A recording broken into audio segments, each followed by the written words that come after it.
there's a saying, don't write a check that your body can't cash. Mm. And I think so often our mind writes a calendar check that the rest of us does not want to cash. That's so true.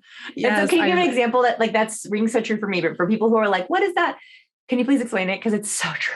So true. Oh yeah. Well, let's say the classic, can I pick your brain? I don't say yes to that anyway, just by the wording alone. But let's say somebody goes, oh, I would just love to pick your brain about podcasting. I know you've been doing it for a while. Can we schedule something? And so I'll go, okay. In the moment, I don't pause.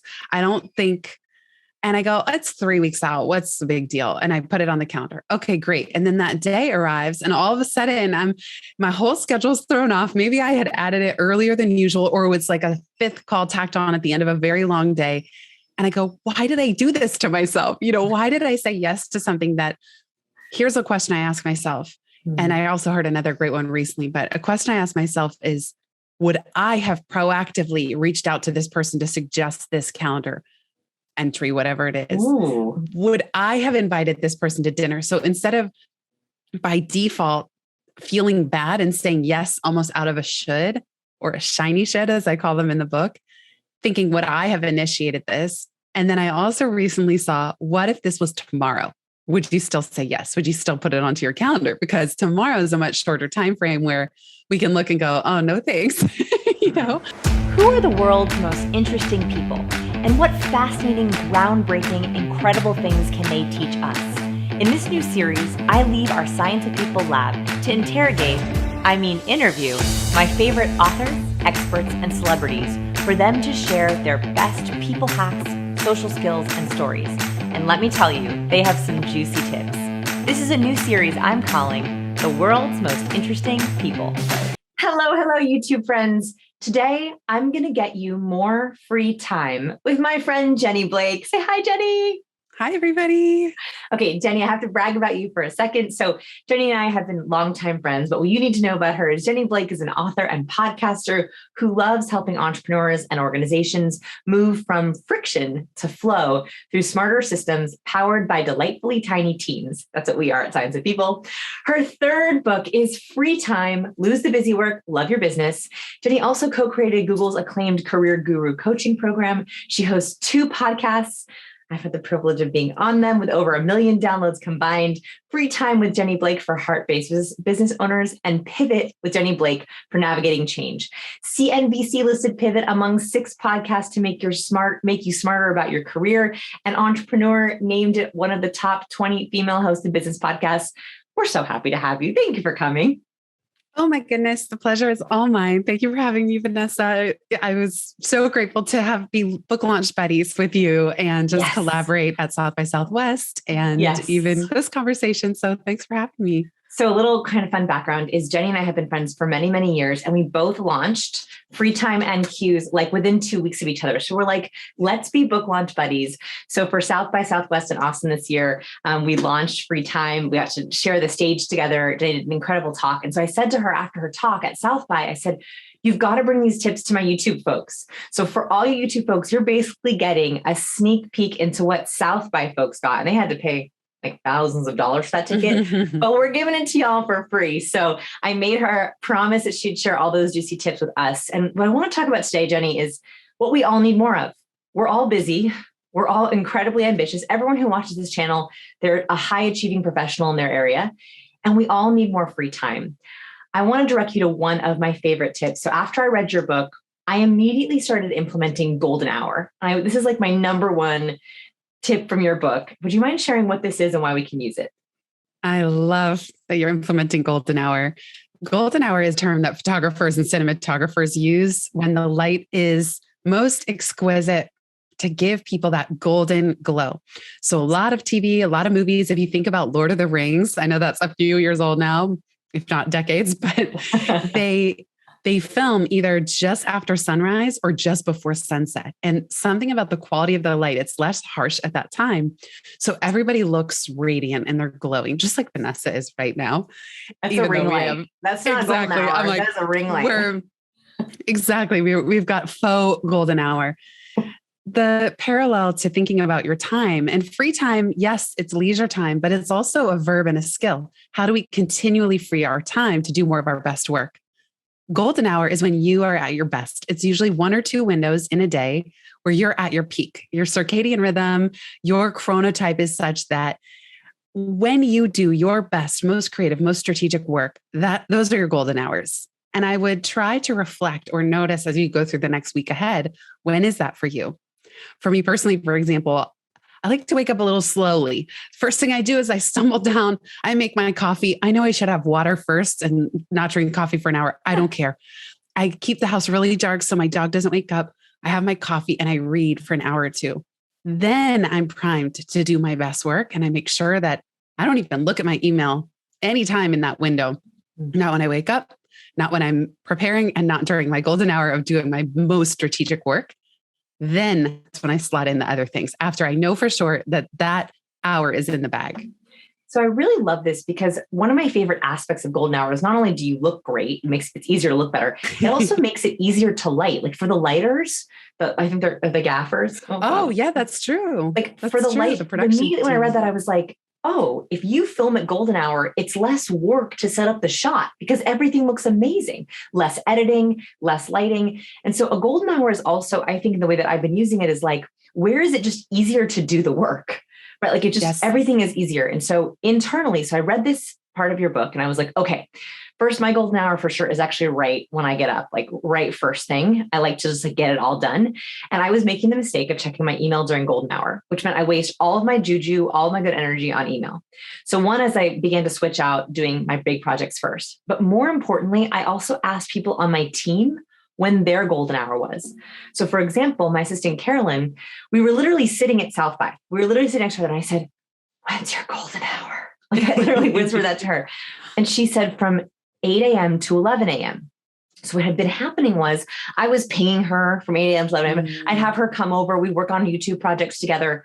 But knowing that that was her golden hour and mine, I said to her, I don't want you to come over until you're done with golden hour. Like when you're like, I'm tapped out, then you can come over. And so we've been switching our call times to afternoon times, not morning times. I say, don't come over until your golden hour is over. That has been such a game changer for how we work. Our work is now easier. The way we work, also, we're not off schedule, right? Like we have the same time block. So I share this because one, yes, I want you to know your golden hour, but I also want you to kind of talk to your colleagues, your partners, your teams about this. Know when their golden hour is. That's like double up magical golden hour. I absolutely agree. And I love how you described that everything else gets easier. Research shows, McKinsey data shows that you're 5 times more productive when you're in a flow state than when you aren't. And we're just so much more likely to achieve that flow state when we're biologically primed to do that, again, with how our body clock operates and with that intentionality of what is your best work. Just understanding what is you at your best, what are your unique gifts, and then aligning those two things with what you do best at that time of day and coordinating with your colleagues to help them protect their golden hours and vice versa. Everybody then has so much respect. And people have asked me, well, what do you do if you work at a big company? I would tell your manager, say, I want to do my most strategic work. And this is when I get the most done. Is it okay that I block off my calendar with the do not schedule block during this time? We're getting to my question too. Wait, you're perfectly. So my question too was exactly this, was DNS. What is DNS? And you had 2 really good tips on page 79, which I wanted to pull out. But first, can you explain DNS? Because this is really important, especially if you work at a company where you have other people who are maybe controlling or talking about your schedule. What is it? How do we maximize it? It's so easy at a company to have your calendar devolves into what researchers call time confetti. There's just little splinters of things. Yes. And I know confetti sounds more fun than a time confetti calendar actually is. What is it? Well, time confetti is when your time gets so splintered into tiny little pieces because the meeting here, an email here, a random phone call or text message there. Time confetti. I get you. Yeah. When I worked at Google, I used to call it the wall. That my calendar every week, I would look ahead and Monday through Friday, there was just a wall all day, every day, 5 days a week. And companies now are experimenting with 4-day work week. They're experimenting with no meeting Mondays or no meeting Wednesdays. But you too can be proactive about setting recurring DNS, do not schedule blocks. You can make them private so that nobody can read what that block says. They just see that you're busy. That way, the default state is not that people can just take from your calendar whenever they want. They're taking from strategic times that you've indicated are best for you to be in meetings. For example, I have a DNS on Mondays and Fridays. It doesn't mean I never meet on those days, but I have to go out of my way to make an exception as opposed to it being the default. So tip number 1 was about finding your golden hour and talking about it. Tip number 2 is thinking about your DNS and then actually blocking out to protect that golden hour. By the way, this also has this ricochet effect. So finding the do not schedules in my time was not just about protecting my golden hours. It was also thinking when I am best suited for calls and meetings. Yes. Like I just do better on calls and meetings in the afternoon. So I was protecting my mornings for strategic tasks and then actually doing calls and meetings when I want to in the afternoon. So on page 79, we talk about blocking off the next possible Monday or Friday for a DNS. So can you look at your calendar and block off even a part of the day that you think works best for you? And second, if you can, create one weekly recurring DNS. Right. If you can, Absolutely. Even if not more. Yes. So the one weekly recurring, this is your time to work on your business, not in it, as Michael Gerber would say, or to work on your career, not in it. So this, if it's a 2-hour DNS recurring, you might call it weekly review, as David Allen describes in his classic book, Getting Things Done, or you might call it strategic planning, and give it a name that indicates to you that this is your time to take a step back, just like you're doing right now, watching this video. You're learning, this time is for you. And that time, as long as you create a weekly recurring block, then the next hardest part is honoring it. I also create in my calendar, and again, this is a little hard if you work within a company, but for example, mid-December to mid-January, I just block the whole time off. Again, even if you work in a company, it's not that you're not making exceptions. But what I have found is that so little is truly urgent that if somebody looks and they see that your next available is 3 weeks out instead of tomorrow at 7 a.m., they're usually okay with it. They usually get it done. And they usually get it done. Or they see you're not available, so they send it to you via email instead. I now have colleagues or friends, readers who have said, they'll get added to a 30-minute meeting on calendar and they write back and say, is there any way we could get this done in 15 minutes instead? And the other person thanks them and says, oh my gosh, I would love that. Great idea. So instead of thinking that we're going to offend people by shortening, we're actually doing everybody a favor when we try experiments like this. You also could think about like a different version that is like, okay, I'm going to go on a phone call or meeting sabbatical, but I'm around on email. So like for the next 3 weeks, I'm doing email, but I'm not doing any phone calls. We do this. So like I do periods where I'm doing lots of recordings and lots of back and forth. I have to look pretty. I have to like put on my makeup on. And then I went like 2 weeks where I'm like, no makeup. I don't want to waste any time on makeup. So I'm like, if you can get it to me on email, we can totally do it. Otherwise we have to wait. And it's amazing how many people will be like, yeah, we can do it over email. So also thinking about, do you have call days or call weeks, meeting calls or meeting weeks, or email calls or email weeks? That also can maybe, so you're not offline by any means, but you're trying to move around the type of work you're doing. Okay. Third thing that I loved is you mentioned a couple times, like doing audits, like auditing your schedule, looking at your calendar that's coming up, like, are they must have? Are they during your golden hour? So this is the third tip that I really have been using from your book is like, I think that we often just let our schedule creep. Like we just let it go. And we never stop to check in and say, how's it going? How much free time do I have? How much free time do I want to have? So can you talk to me about what should we do in an audit and how often should we do them? There's a saying, don't write a check that your body can't cash. And I think so often our mind writes a calendar check that the rest of us does not want to cash. That's so true. Yes, so can you give an example that like that's rings so true for me, but for people who are like, what is that? Can you please explain it? Because it's so true. So true. Oh yeah. Well, let's say the classic, can I pick your brain? I don't say yes to that anyway, just by the wording alone. But let's say somebody goes, oh, I would just love to pick your brain about podcasting. I know you've been doing it for a while. Can we schedule something? And so I'll go, okay, in the moment, I don't pause. I don't think, and I go, it's 3 weeks out. What's the big deal? And I put it on the calendar. Okay, great. And then that day arrives and all of a sudden my whole schedule's thrown off. Maybe I had added it earlier than usual, or it's like a fifth call tacked on at the end of a very long day. And I go, why did I do this to myself? Why did I say yes to something that Here's a question I ask myself. And I also heard another great one recently, but a question I ask myself is, would I have proactively reached out to this person to suggest this calendar entry, whatever it is? Ooh. Would I have invited this person to dinner? So instead of by default feeling bad and saying yes, almost out of a should or a shiny should, as I call them in the book, thinking, would I have initiated this? And then I also recently saw, what if this was tomorrow? Would you still say yes? Would you still put it onto your calendar? Because tomorrow is a much shorter time frame where we can look and go, oh, no, thanks. I have a full day already. No, I actually wouldn't make an exception. So when I read this in the book, I was like, oh yes, because tomorrow seems different. And there's actually some science behind this. Researchers have found that when we think about our future self, we use a different part of our brain than our current self.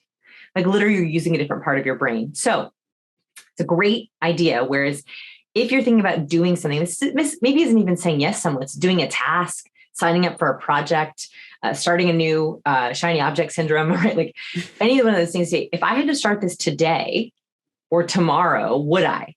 You're actually then using a more realistic, more practical part of your brain than next month, I'm going to learn Portuguese. Next month, you're using a different part of your brain. It's your ideal self, not your current self. And a lot of things take longer than we think. Or a question that I posed in the beginning of the book that I didn't write, I read in an author, Paul Selig, are you ordering off of yesterday's menu? So part of doing the audit is saying, are you doing things by default out of habit that are no longer serving you? Or has your plate gotten too full of projects? There was one point in my business where I wrote down everything I was responsible for. And I go, who is this person that thinks they can handle all of this? There's no room for anything new. There's no room for new creativity and new projects. So I really needed my audit was, what do I need to say no to? And to use that menu metaphor, we're not even seeing today's specials because we're so busy and inundated by legacy stuff that we just haven't been proactive about pausing and saying, is this still aligned with where I'm trying to go, or with my energy, with my strengths, with my unique gifts? And if not, find a way to unwind it. You might not know how right away, but even if you work within a company, you can say to your manager, here's the stuff I love and would love to do more of. And even if we can't move this stuff off yet, here's what drains me. And I'd love to work with you to problem solve over the next few months. Oh, that's a script. Did you hear that script Jenny just gave you? That was a script, right? That is exactly what you can say, that where you're both winning. You and your manager are both winning. So copy her homework. That was amazing.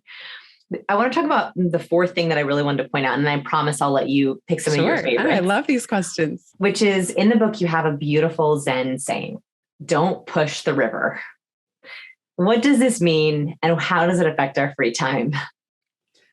Yes. See, I can't take credit for any of these. I just love curating quotes and thoughts that make me think. So a friend said this to me once. It is a Zen saying, don't push the river. We think we can push things. It's, as I say in Pivot, nature doesn't rush a flower. That's a Lao Tzu quote. Sometimes the attribution is a little tricky. We don't know for sure, but nature doesn't rush. Things bloom and unfold in their own perfect timing. And yet so often in our career and in our work, we're trying to push the river. There's a flow. There is an undercurrent. There is a collective consciousness that we can tap into. And yet when we find ourselves over-efforting, there's a sense of friction. The doors are not swinging open. Yeah. The serendipities are not occurring. We're overexerting, just like you described when it's not golden hour. We have to do it all from scratch the hard way, or correct an environment that it's not in flow. So that's one of the diagnostics of the book is, where are you in friction? Where are you in flow? Don't push the river. As another saying goes, lift the oars. What happens if you stop exerting so much? You lift the oars and you let the flow carry you and show you what's the one next step and the one next step after that. So I just love this idea, because I think that we often are very task oriented. I think that people who watch this channel, they're real high achievers. They want to get it done. And so what happens is we get up and we live and breathe by our task list, right? Like our to-do list is what we're doing today, and we better get it all done. And we better get it done in efficient time. It's very hard to stop and be like, is this the best thing I should be doing today? Is it a legacy list? And also, like, does this flow from one activity to another? So I'll give a really simple, very practical example. One is taking a holistic look at your to-do list to say, is this what I actually want to do today? Does this actually make sense to do today? But also, I've noticed that sometimes, like every month, I have monthly tasks that I do. I write newsletters. I code my YouTube videos. I write social captions and descriptions. Those are just monthly tasks that I have just managing this channel. And what I used to do is sort of split those tasks up. So I would have a YouTube day, a newsletter day, a blog day, and a social day. That made sense in my mind. But actually, it was pushing the river. And what I mean by that is if I've just written about a YouTube video, like our YouTube video, when I write the description, my brain is already with you. It makes sense for me to hop over and write the newsletter, and then hop over and write the social caption, and then hop over and write all the social assets that are with your video. So I realized, and I would say, oh, I should go write her newsletter. No, today's not a newsletter day. Who is telling me that? So I think like it's great to have systems for yourself, but figuring out which tasks can marry each other, like what are good complementary tasks, is like a really good thing. I think you actually talk about complementary tasks in the book. You talk about this. I love how you say which tasks can marry each other. How romantic. So romantic. No, I found the same thing. So I realized that I had a lot of friction. I would record a podcast interview, just like you described. And then later, maybe a week later, 2 weeks later, a team member would say, oh, I need that intro. Because I like to write the intro, it's just a couple sentences. Or they would draft something that was just nothing near what I would want to say. Yeah. And I realized I needed to, as soon as I hung up, I needed to just write it right then and there because it was fresh, top of my mind. That's an example of friction and flow because there's starting friction that occurs when we have to restart or dive back into a context when we've already left it. Whereas it's more in flow, as you said, to batch in that way, even though it seems like you're doing a bunch of different things. And the way that I would work that is I use Notion to store everything for our operations, but maybe you have a Google Doc, let's say for this content.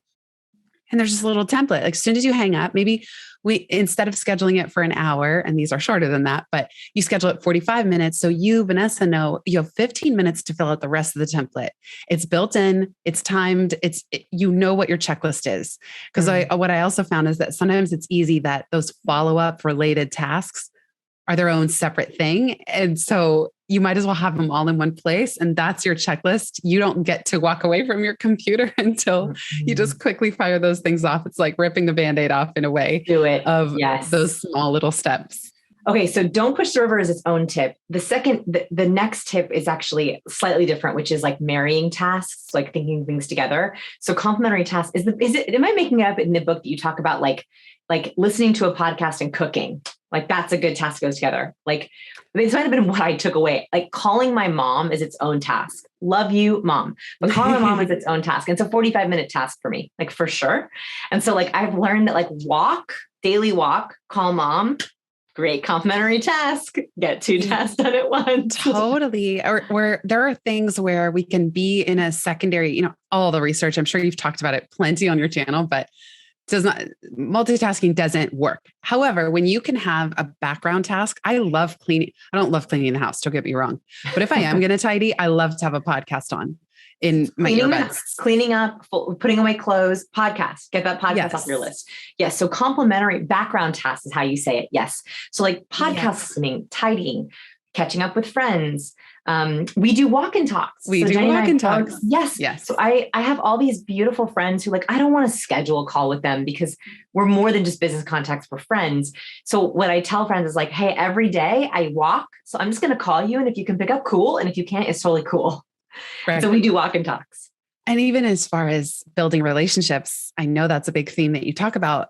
It does the other person a favor too. So I have found I live in New York City and actually, I get a lot of people say yes when I say, do you want to go for a walk and talk in Central Park? And that's central enough to where most people live. If not, I'm happy to go wherever they are and go for a walk. Yeah. But in their mind, instead of thinking, oh, I'm going to be stuck on the phone again in the Zoom, they're like, yes, I would love to get up and move. And so you would be surprised at who will say yes to things if it actually helps them tick another one of their boxes, like get outside, be in nature, and exercise. That's 3 in 1. While building a relationship. Okay. So I dictated a lot of my favorite tips. I'm so sorry. I just had a couple I had to share. I love them. Last thing is, what tips do you really want to share with people that I missed from free time that you think just people could immediately activate? Obviously, the last step is to go buy the book and to actually do all the systems.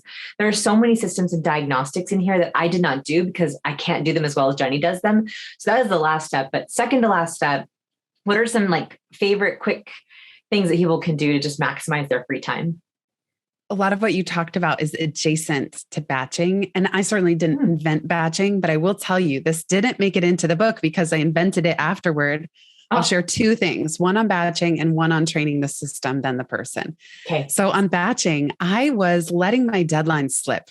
I was procrastinating on my own newsletters and certain things related to content production, because content production is this infinite thing. It's never ending. It's a beast. It's a beast. It's a beast. Mm-hmm. It's complex. There's a lot of moving parts, and yet we know it's important. I call it your ongoing public original thinking. What are you going to put out into the world in an ongoing manner that's not perfect, but you hit submit anyway, you hit publish anyway? I was slipping. I hadn't sent my free time newsletter in 6 months. Okay. So I created this Can't do that. This game. By the way, that's against the rule. I was so mad at you, Jenny, when you told me that. I was like, Jenny, how'd you do that? Well, here's how I solved it. I created a game for myself called Made by Monday. What if all my biggest work was done by Monday? And every Monday, I would just go into the rest of the week feeling so accomplished, good, knowing everything was scheduled. And so this is an example of batching, but specifically how it works is that there's certainly no meetings on Monday. My goal is to go into a studio, record 4 solo episodes for the podcast, and schedule my 2 newsletters. And whatever, those of you who are watching and listening, whatever your most important creative work for the week, what if you front load, not just within a given day, your golden hour, but you kind of shift the tone of a Monday. And instead of it being this drudgerous, filled with meetings and catch up in email, get done the things that are most important to you that week, made by Monday. And then it feels so good and joyful the rest of the week, and everything can roll again on a schedule. So that's been working really, really well. Love it. Love it. Yeah. And it kind of takes a page out of Brian Tracy's book, Eat That Frog, that Mark Twain says, if you have to eat 2 frogs, eat the ugliest one first. So whatever your biggest, most meaningful project, tackle that first, not just in the day, but in the week. Totally. Train the system, then the person. So the last one I'll leave you with is whenever I find myself repeating myself, I get quite frustrated. Like I'm wasting my own time because I'm saying the same thing over and over, whether it's to a new person, usually that has to do with team turnover or who knows. Let's say with Airbnb, you've all probably stayed at an Airbnb. They give you a guide. They give you a guide to how to stay at their apartment. The owner doesn't have to repeat themselves, how to work the laundry machine, where to find the extra, bags for under the kitchen sink. And so train the system, then the person means that before you're going to spend time training somebody else, make the system smarter. Can you document what you're saying? Can you get it recorded? Can you invent automations and workflows? I use tools like Zapier or even auto labeling emails that come into my inbox. Now I'll auto label them with the action someone might need to take about that email and where to find our process documentation on it so that I don't have to keep repeating myself. And that's what I would encourage you all to think about is what small steps can you take today that will free your time indefinitely into the future? And whenever you hear yourself doing something more than once, even as simple as explaining how something goes to a colleague, right? Even that can be repetitive. Can you make it a text expander? Can you make a little canned response for it? So, and you talk about text expander in the book, which I absolutely love, which is a tool that you can add where when you hit semicolon directions, the directions just auto-populate. So if you're writing something more than twice, it should probably be a canned response or a text expander. Yeah, like Jenny, directions to your house. There's no need to type out your address every single time. That's true. We're like, where to park? Okay. So there was so many tips in this video. There are so many more in the book. This was just a couple of those tips. I really, really highly recommend you check out Free Time. Definitely go listen to Jenny Blake's podcasts. I was on them. If you want to listen to my episode, we talk about all kinds of fun things. Jenny, thank you so much for being with me today. Thank you so much, Vanessa. It's always a joy. And I'm so grateful that we are friendors and can do our walk and talks together. So thank you for having me. Yes. And thank you everybody who's here watching. If you like this video, give it a like and be sure to go check out Jenny's podcast and book. Bye, everyone. Bye. Don't forget to check out all of these goodies